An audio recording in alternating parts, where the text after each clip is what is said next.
Ils ont perdu leur rêve de demi-finale à 10 contre 11 en prolongation face aux champions du monde en titre. Et pourtant, à la fin du match, aucun joueur suisse n'a insulté l'arbitre. Aucun n'a été agressif contre l'adversaire. Aucun n'a cherché d'excuses. Ils ont serré des mains, salué leur public. Et le lendemain, tout un pays parlait d'eux avec fierté. La Suisse vient de vivre sa meilleure Coupe du Monde depuis 72 ans.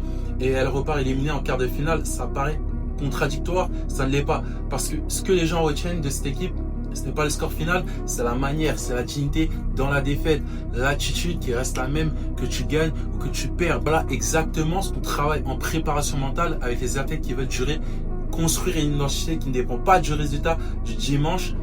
Parce que si ta fierté, ta valeur, ton humeur de la semaine dépendent entièrement de si tu as gagné ou perdu ton dernier match, tu es sur des sables mouvants.